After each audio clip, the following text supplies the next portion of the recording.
mental health. It's something that exists in our world, whether we have knowledge of it or not. Nearly 2/3 of people in the UK say they put a brave face on to avoid talking about their mental health.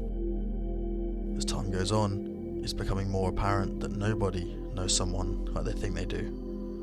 Even when somebody seems on top of the world, what happens behind the scenes is more often than not a mystery. Following the 2014 World Cup, which ended in embarrassment for England, it became evident that there was a real lack of emerging talent. In a time where English skill was arguably at its lowest, a young midfielder from Milton Keynes started to shine in the footballing world.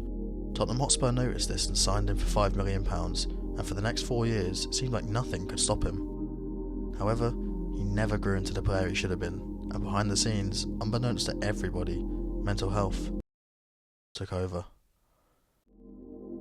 England's forgotten Starboy has since struggled to get any game time wherever he goes. A career so full of promise that came screeching to an indefinite halt. Will we ever see the return of Dele Alli? This is Deep Dive.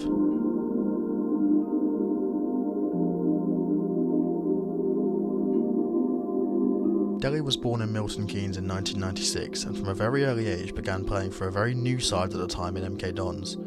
The Dons were founded in 2004 following the dissolution of 1988 FA Cup winning side Wimbledon. Wimbledon proposed to move away from London to Milton Keynes, which of course infuriated the fans, who ended up forming their own non-league club, AFC Wimbledon. The original Wimbledon went into administration in 2003 before Inter MK Group purchased the club 9 months later. Inter MK Group decided to change the original team's name, colours and crest, with the name ending up being Milton Keynes Dons Football Club. MK Dons have always been known for the successful youth development system. Between 2004 and 2014 they gave 11 academy graduates first team debuts, one of these being Dele Alli in 2012. On the 2nd of November 2012, Dele made his professional debut in the FA Cup first round in a 0-0 draw against Cambridge City. Dele only made 2 league appearances in his first campaign. It would take until the following season for him to truly break into the first team. By the end of the 2013-14 season, Dele had played 37 times in all competitions, netting 7 in the process. MK Dons dismantled Manchester United 4-0 at the beginning of the 2014-15 season. Dele starred in this match, attracting a plethora of scouts from multiple elite European clubs such as Liverpool and Bayern Munich.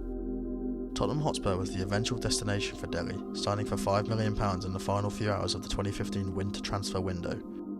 Dele was loaned back out to MK Dons for the remainder of the season, in which he won the Football League Young Player of the Year. Things only got better from here. In Dele's first Premier League season, he finished with 10 goals and 8 assists, one goal being the infamous chest, flick and volley against Crystal Palace in a 3-1 victory.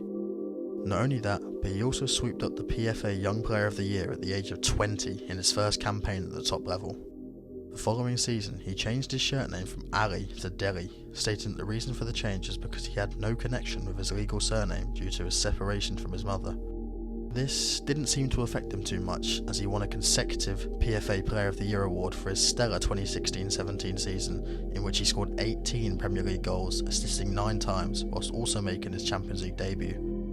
Moving into 2018, Dele's sublime form continued as he contributed 30 times in all competitions, including beauties against Chelsea and Real Madrid, finishing the season as one of the most valuable players in the Premier League at €100 million. Dele was critiqued in his later seasons at Spurs for his inconsistency, and this started to show in 2019 as he wasn't as prolific as the previous 3 seasons, before picking up a hamstring injury that forced him to miss many months of football. After this injury, Dele never picked up his previous form as he fell out of favour with Jose Mourinho in 2020, forcing him into a squad role. Nuno Espirito Santo tried to bring him back into the squad, however Santo's short tenure as Spurs boss meant Dele had dropped into a fringe role under Antonio Conte. Seeing that he was no longer in Conte's plans, Dele was signed by Everton on a free transfer that could rise to £40 million based on whether performance-related targets are met. They never paid anything, as he only played 13 league games for the Toffees before being shipped off the Turkish giants Besiktas in a loan deal in 2022, where he scored his first goal for over a year. He only played 13 times for Besiktas, returning to Everton following a hip injury. Dele failed to make a single appearance in the 2023-24 season for Everton before his contract at the club expired at the end of that season. Dele was a free agent for over 6 months until Cesc Fabregas's Como signed him in January 2025. His only match so far was in April when he came on late in the game against AC Milan. His debut turned into disaster when he was sent off 10 minutes later for a challenge on ex-England teammate Ruben Loftus-Cheek. And that's where we are. A player that seemed on top of the world and untouchable to now struggling to even play at all. But why did it all come crashing down? What did we not know?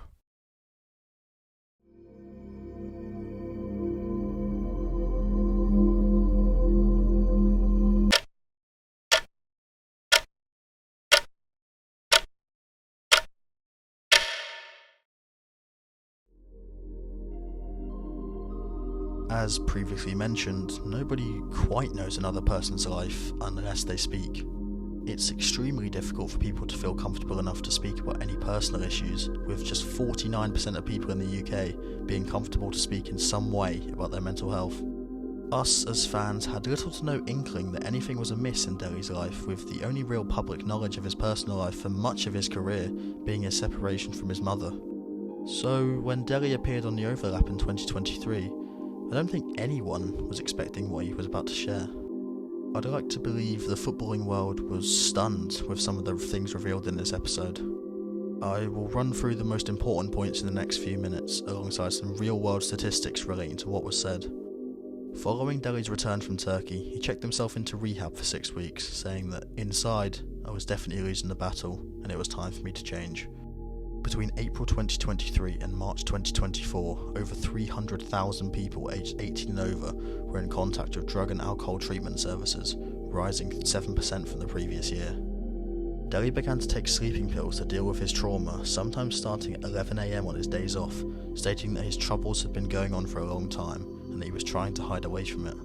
Sleeping pill misuse is a global problem, with 8.5% of American adults, according to the National Health Service interview results, taking sleep medications daily, with 509 fatalities in England and Wales in 2022 from benzodiazepines. He hid his sleeping pill addiction from his family, convincing himself he wasn't addicted, and that he hid his addiction because he didn't want help. Dele considered retiring from football at the age of just 24 after falling out of favour with Jose Mourinho.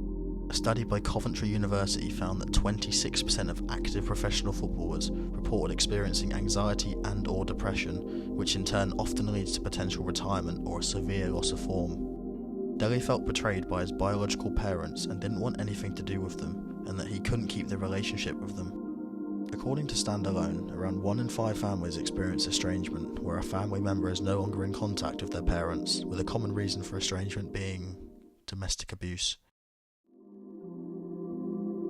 Dele opened up about his difficult upbringing as a child, stating that he was murdered by his mum's friend when he was just 6 years old.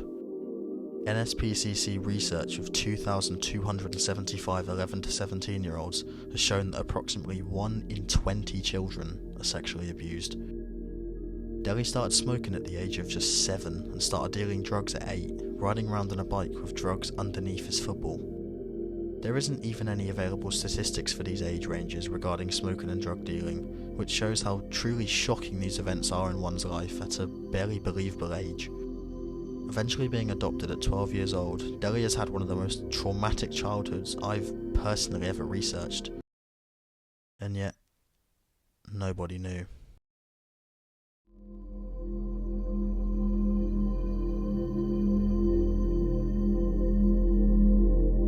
Will we ever see the best of Dele Alli again? Unfortunately, at 29, I just don't see a way back at the top for him. I know he set expectations to play at the 2026 World Cup, but I just cannot see him turning around his career in less than a year.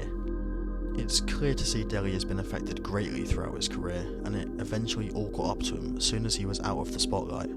I really hope Dele can come back stronger after all the pain and suffering he has been through.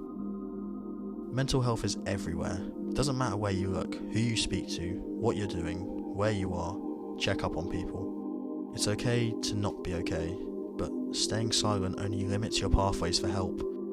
It's more crucial than ever to open up to someone you trust, because as shown by Dele's story, you never know someone like you think you do.